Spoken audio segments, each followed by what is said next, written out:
Princess Yuna had never seen her father smile at her. Not once in her 93 years of life. She stood at the back of the throne room now, watching Emperor Kale receive his 6 older children.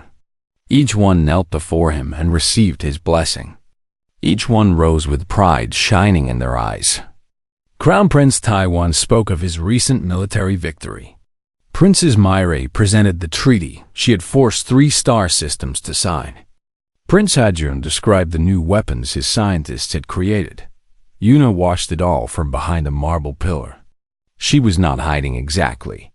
She simply knew that no one would notice if she stayed in the shadows. No one ever did. The Valorian Empire stretched across 40 star systems. It was old and powerful and feared by every species in the known galaxy. The imperial family had ruled for 2,000 years. They were conquerors, warriors, leaders who bent the galaxy to their will.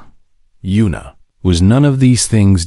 She was the 7th child, the unnecessary one. Her mother had died giving birth to her, and her father had never forgiven her for it. Her siblings saw her as a reminder of loss. The court saw her as a curiosity at best and an embarrassment at worst. So Yuna had found her own place. Deep in the palace archives, surrounded by the records of 1,000 conquered worlds, she had built a life for herself. She read about the species her family had absorbed into the empire. She learned their languages. She studied their music and their art and their stories. She kept their memories alive in the only way she could. The court called her strange. Her siblings called her useless. Her father called her nothing at all. Today was different, though. Today, something new was happening. A human ship had arrived at the Valorian homeworld. Humans were a young species. They had only discovered faster than light travel about 100 years ago. They controlled just 12 planets. By Valorian standards, they were infants taking their first steps into a universe that could crush them without effort. The court had debated for days about how to receive them. Some wanted to ignore them entirely. Others suggested absorbing their worlds immediately before they grew strong enough to resist. In the end, Emperor Kale had decided to meet with them. Not because he respected them, but because he was curious about these strange creatures who had spread so quickly despite their weakness. Yuna learned about the human arrival from a servant. No one had thought to inform her officially, but she had made friends among the palace staff over the years. They told her things. They saw her when no one else did. She also learned something else. The Emperor had assigned her to greet the human ambassador. At first, she thought it was a mistake. Then she understood. It was an insult. The lowest princess greeting the lowest species. A message that said the Empire did not consider humans worth the attention of anyone important. Yuna did not feel insulted. She felt curious. She had read about humans in the archives. They were unusual creatures. They had nearly destroyed themselves many times before achieving unity on their homeworld. They fought wars over ideas and beliefs rather than resources. They created art that served no practical purpose. They formed emotional bonds with other species, even animals who could not speak or think. Strange beings. Interesting beings. The human ship landed in the outer courtyard. Yuna stood alone at the reception area, wearing simple robes instead of elaborate royal dress. She had no guards with her, no attendants, no one to announce her titles or sing her praises. The ship's door opened and the humans emerged. There were 5 of them. 4 more matching uniforms in dark blue. The 5th wore simpler clothes in gray and white. He was older than the others, with gray hair at his temples and lines around his eyes. He walked with calm confidence, looking around at the massive palace structures with interest, but not fear. This was Ambassador Park Do-hyun. Yuna had memorized his file. He approached her and stopped at a respectful distance. Then he bowed deeply. Not a small nod of acknowledgement, but a full bow that bent his entire upper body. Yuna blinked. No one had ever bowed to her like that. "Your Highness," he said. His voice was warm and steady. "Thank you for receiving us. We are honored by your presence." She studied his face. He did not look nervous like most new species did when they first visited the Empire. He did not look arrogant either. He simply looked open, interested, present. "You seem calm," she said. Most visitors find their first sight of the palace overwhelming. Do-hyun smiled. It was a real smile, not the polite mask she saw on courtiers every day. "I have found that the size of buildings matters less than the character of the people inside them." His eyes moved briefly to her hands. Yuna realized with embarrassment that she had forgotten to wash off the ink stains from her morning in the archives. "You have been reading," Do-hyun observed. "Physical books, from the look of it. That is rare these days, even among humans." "I prefer the old records. Digital copies lose something in translation." "I agree completely." His smile widened. "I spent 30 years as a historian before becoming a diplomat. The feel of old pages tells you things that screens never can." Yuna felt something shift inside her. This human was not what she had expected. He saw things. He noticed details. He had looked at her ink-stained fingers and understood something about her that her own family had never bothered to learn. "The court has prepared quarters for your delegation," she said. "I will show you the way." As they walked through the palace corridors, Do-hyun asked her questions. Not about politics or trade or military strength. He asked about the artwork on the walls. He asked about the architecture. He asked about a tapestry that depicted a species called the Mirathi, who had been absorbed into the Empire 300 years ago. "You know about the Mirathi?" Yuna asked, surprised. "A little. We found fragments of their music in the Galactic archives. Beautiful compositions. Very complex." He looked at her with those observant eyes. "I understand that your palace archives contain the largest collection of Mirathi texts in existence. Someone has been preserving them carefully." Yuna said nothing. She had never told anyone about her work in the archives. It seemed pointless. Who would care about dead cultures and forgotten peoples? But this human cared. This stranger from a young and small and supposedly unimportant species had crossed the galaxy and noticed the one thing about her that mattered most, for the first time in 93 years. Princess Yuna felt like someone had actually seen her. The trade negotiations went exactly as everyone expected. Slowly and without results. Humans had little to offer an empire that already controlled everything it wanted. They had no rare resources. Their technology was generations behind Valorian science. Their military was too small to matter as allies and too weak to fear as enemies. Crown Prince Taiwan attended the first meeting. He left after an hour, bored and dismissive. Princess Myre came to the second meeting and spent most of it checking messages on her personal device. By the third meeting, the imperial family had lost all interest. They sent minor officials to handle the pointless discussions, but Ambassador Park Do-hyun did not seem disappointed. He smiled politely at the officials. He made reasonable proposals that were rejected without consideration. He accepted every setback with patience and grace, and he kept requesting Princess Yuna's presence as a cultural liaison. The court found this amusing. Let the forgotten princess babysit the unimportant humans. It kept both of them out of the way. Yuna did not mind.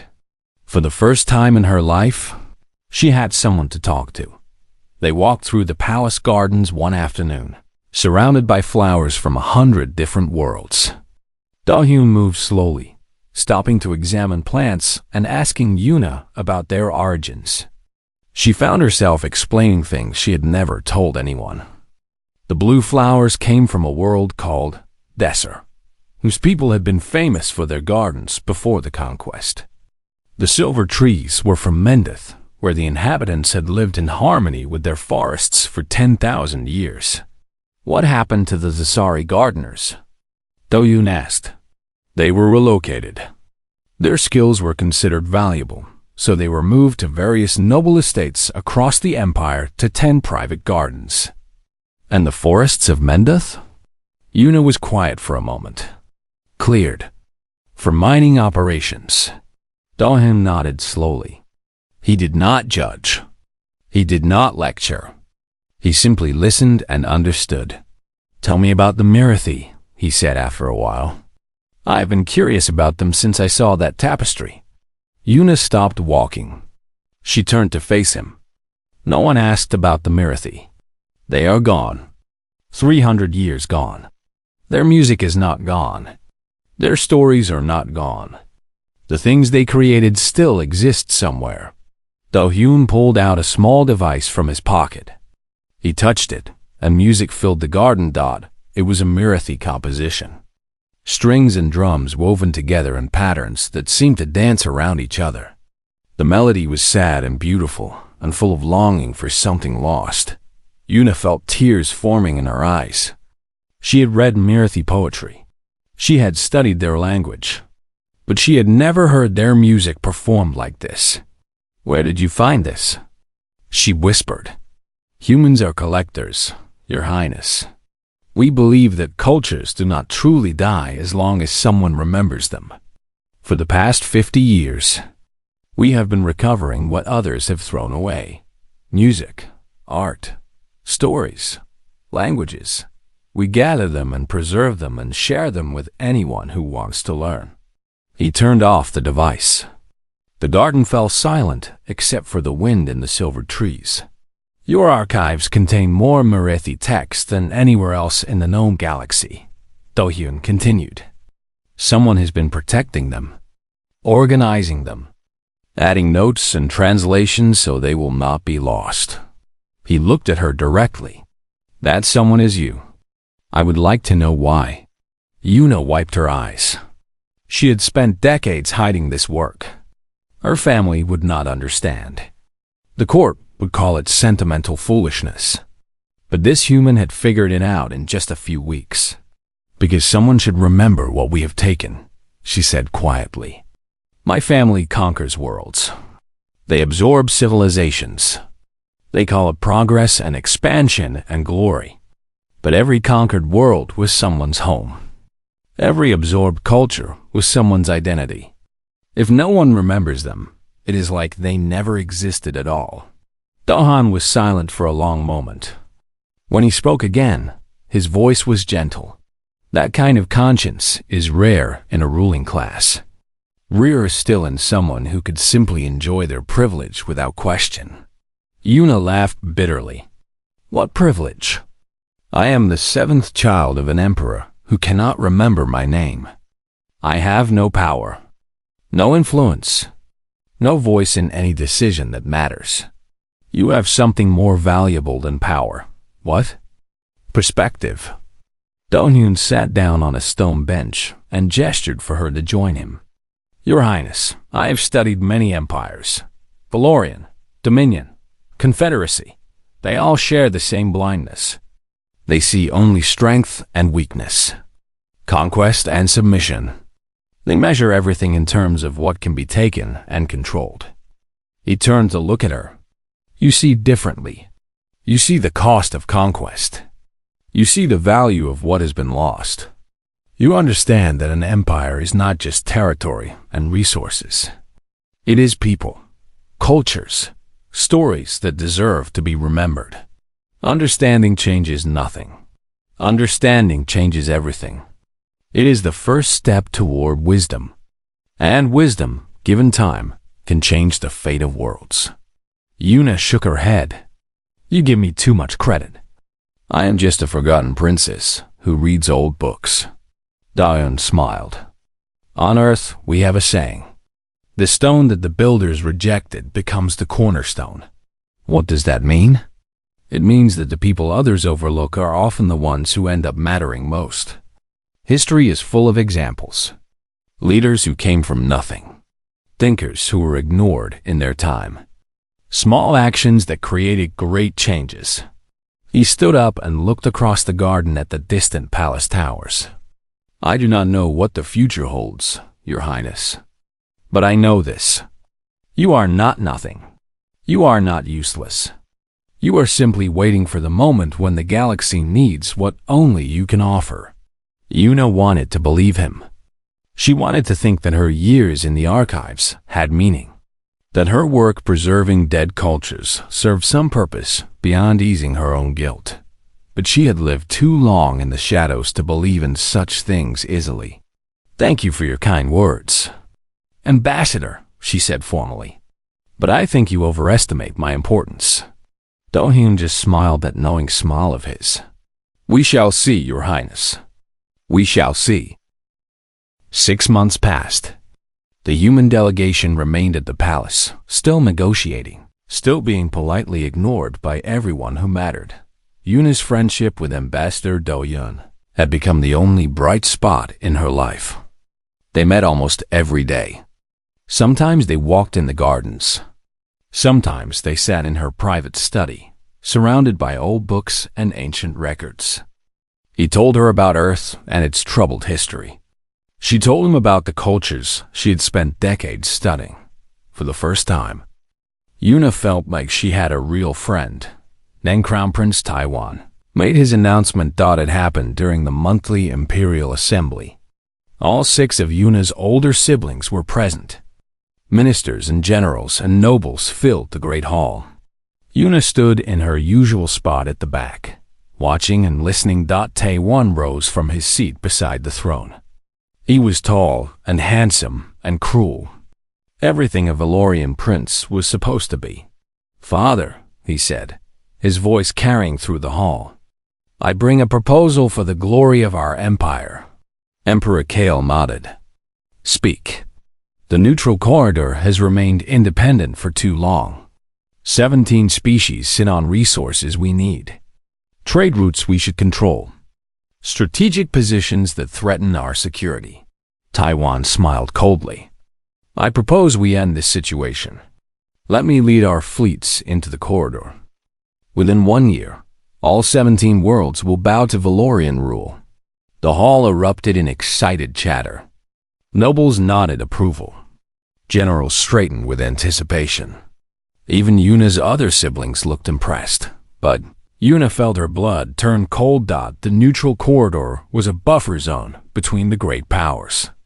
The Valorian Empire on one side, the Dominion of Keth on another, the Sirathi Confederacy on the third. For centuries, the corridor had kept these powers from direct conflict. Its 17 species were weak individually, but their position gave them importance far beyond their strength. If Taiwan invaded, the Dominion and the Confederacy would not sit quietly. They would see it as a threat, a move toward total Valorian dominance. They would respond. War. Not a small war of conquest, but a great war between the major powers. Billions would die. Star systems would burn. The galaxy would bleed. Yuna left the assembly before it ended. She ran through the palace corridors, her formal robes tangling around her legs.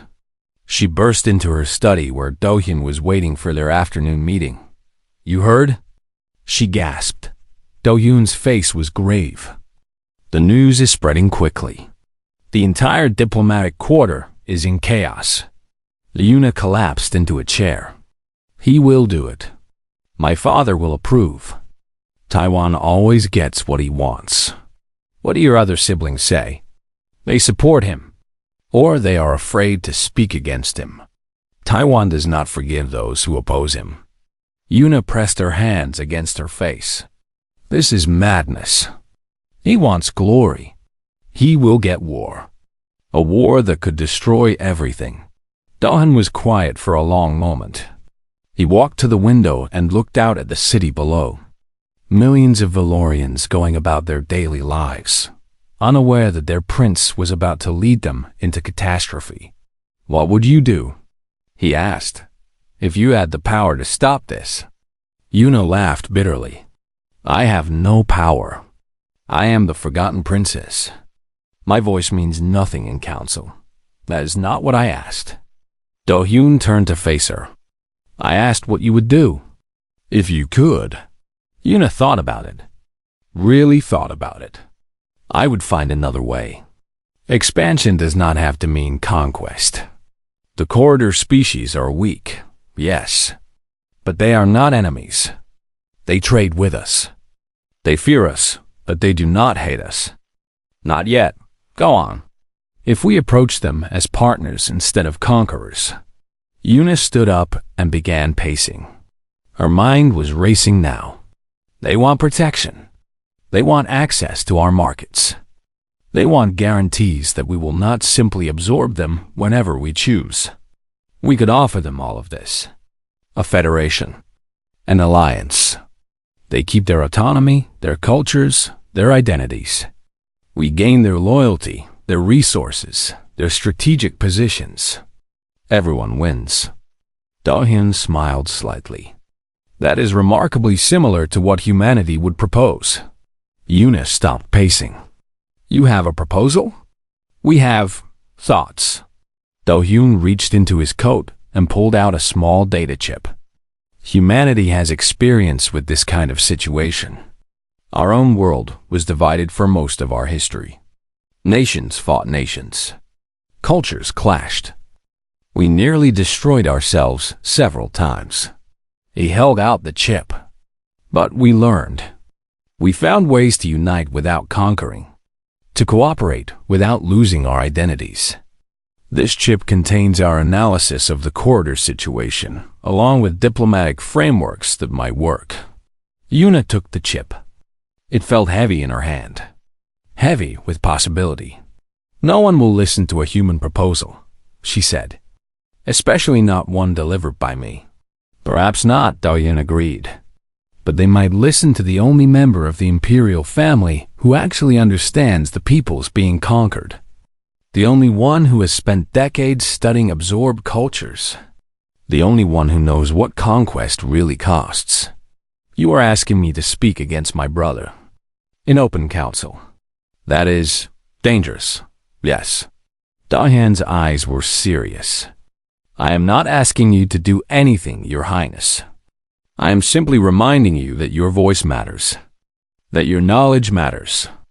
That everything you have learned in those archives could be used for something more than preservation. Yuna stared at the chip. Her hand was trembling. The galaxy is about to change, Do-hyun said quietly. The question is whether it changes through blood and fire or through wisdom and understanding. You cannot make that choice alone. But you might be able to influence it. He moved toward the door. I will leave you to think. Whatever you decide, I want you to know this. You are not nothing, Yuna. You never were. It was the first time he had used her name without her title. After he left, Yuna sat alone in her study for a long time. She held the data chip in one hand and looked at the shelves of old books around her. Records of conquered peoples. Memories of lost cultures. Echoes of civilizations that had been crushed under the weight of empire. She had spent 90 years being invisible. 90 years accepting that she did not matter. Maybe it was time to find out if that was true. Princess Yuna requested an audience with the Imperial Council. The request caused confusion throughout the palace. Servants whispered about it. Officials checked their records to make sure they had the right princess. Even the herald who processed official requests had to ask 3 times if she was serious. But Yuna was serious. For the first time in her life, she was going to speak. She spent 3 days preparing. She read everything in the archives about the neutral corridor. She studied the history of every Valorian conquest. She memorized statistics about rebellions and uprisings and the true cost of holding conquered territory. She reviewed the human proposal on the data chip until she knew it better than her own name. She did not sleep. She barely ate. She practiced her speech in front of a mirror until her voice stopped shaking. On the day of the council meeting, Yuna dressed in simple white robes. No jewelry, No elaborate hairstyle. Nothing that would distract from her words. She wanted them to see her clearly, to understand that she was not playing political games or seeking personal advantage. She was just trying to save her empire from itself. The council chamber was vast. Columns of black stone rose toward a ceiling painted with scenes of ancient victories. The emperor sat on his throne at the far end. Her 6 siblings occupied places of honor on either side. Ministers and generals filled the lower seats. Guards in ceremonial armor stood at every entrance. Yuna walked down the central aisle. Every eye turned toward her. She heard whispers, confused murmurs. A few laughs quickly silenced. The herald announced her in a voice that echoed through the chamber. The council recognizes Princess Yuna, 7th daughter of Emperor Kale. She wishes to speak on the matter of the neutral corridor. Crown Prince Taiwan smiled. It was not a kind smile.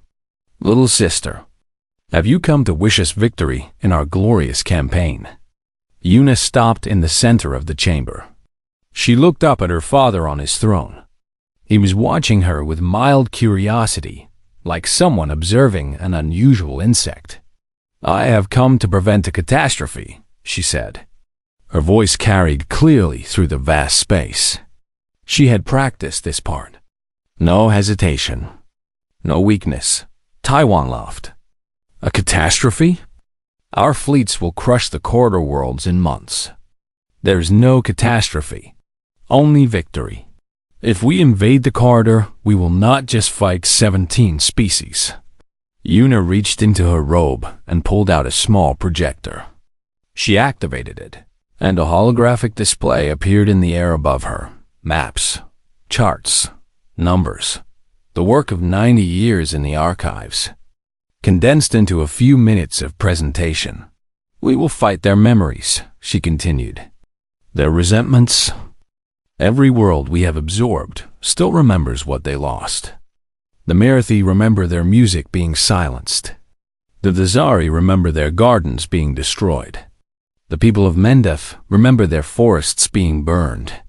She manipulated the display. Images appeared of rebellions throughout Valorian history. Death tolls. Resource costs.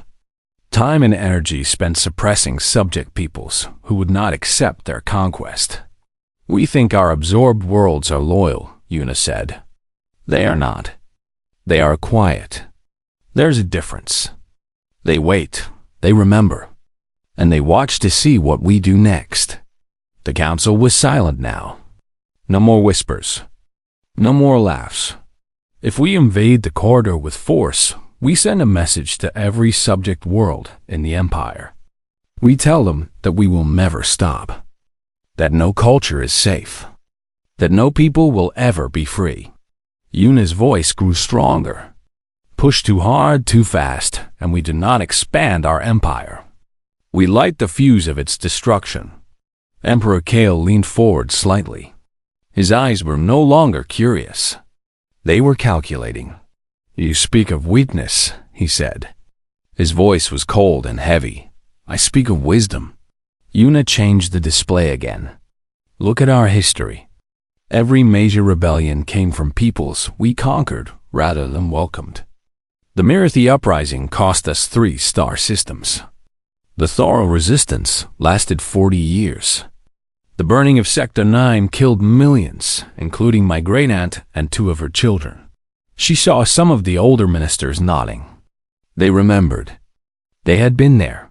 We have spent more resources suppressing our subjects than we ever gained from conquering them, Yuna continued.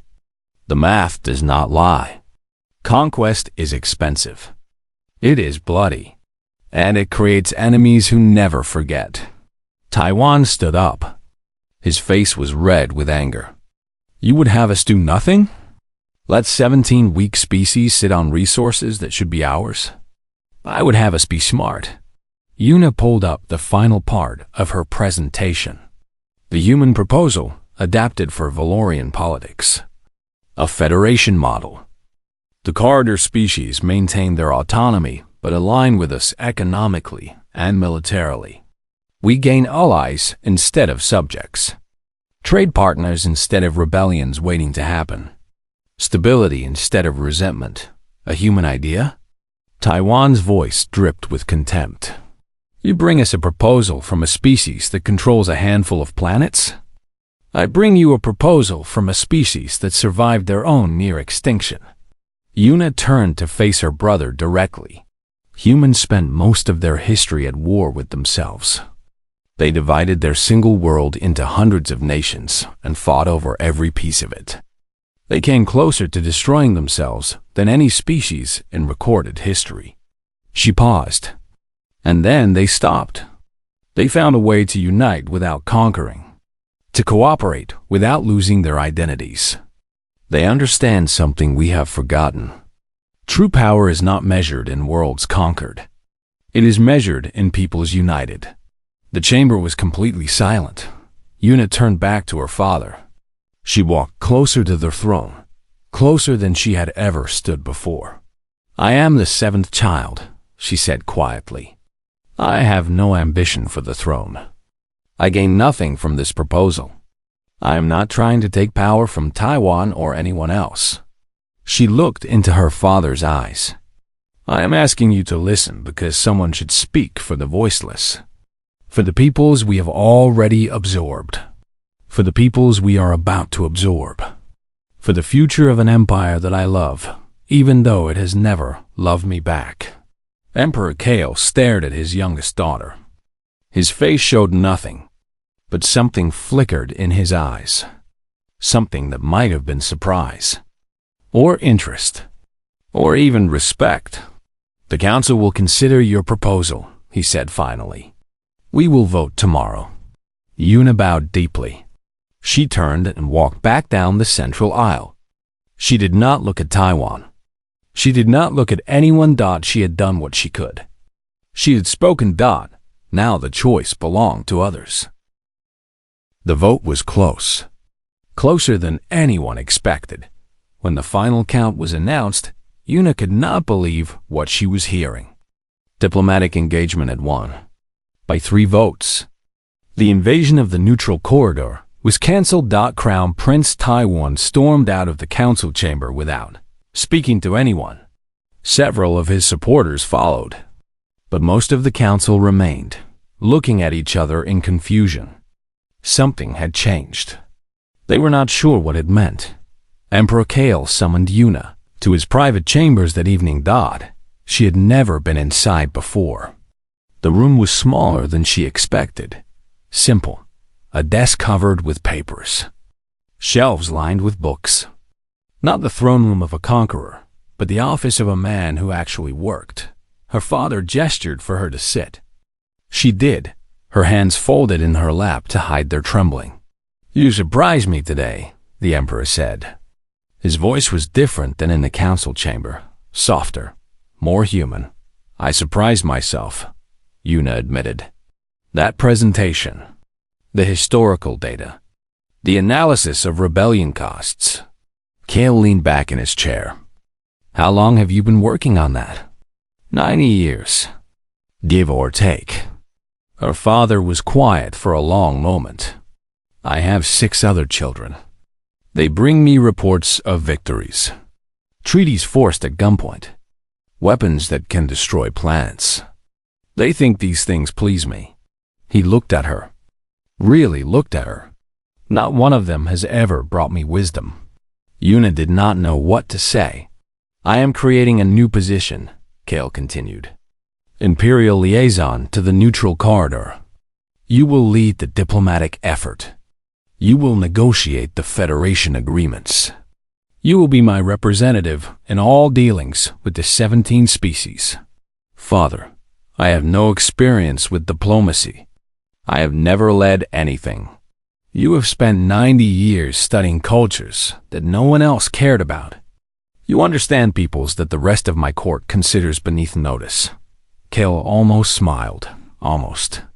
That is exactly the experience needed for this task. He stood and walked to the window. Outside, the sun was setting over the imperial city. Millions of lights were coming on as darkness fell. I have been emperor for 400 years, he said quietly. I have conquered.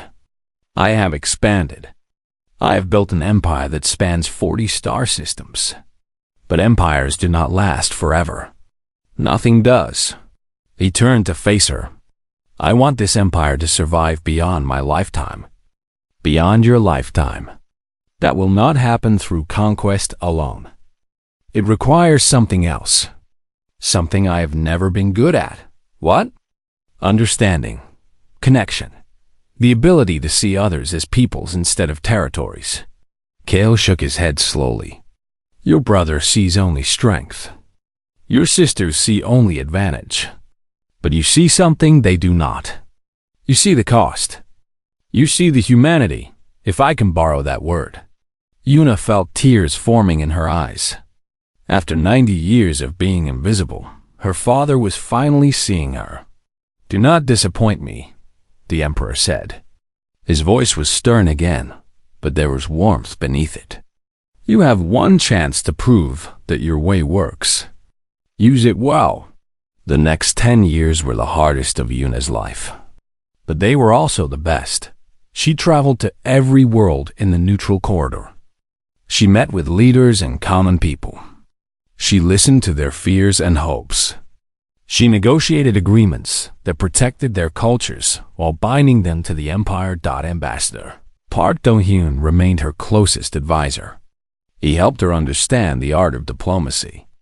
He taught her how to find common ground with those who feared her. He showed her that patience and persistence could achieve what force could not. One by one, the corridor species joined the Federation. They kept their governments. They kept their traditions. They kept their identities. But they also gained protection, trade access, and a voice in imperial affairs. It was not perfect. Nothing ever was. But it was better than conquest. The new structure became known as the Valorian Commonwealth. Yuna was credited with its creation, though she always insisted that others deserved more recognition than she did. When Ambassador Do-hyun retired and returned to Earth, he wrote a book about his time in the Valorian Empire. Most of it focused on Yuna, the forgotten princess who changed the fate of a galaxy. The reader of archives who understood what warriors could not. The book became famous. Humans studied it in schools. Other species translated it into hundreds of languages. Yuna found the attention embarrassing, but Do-hyun told her it was important.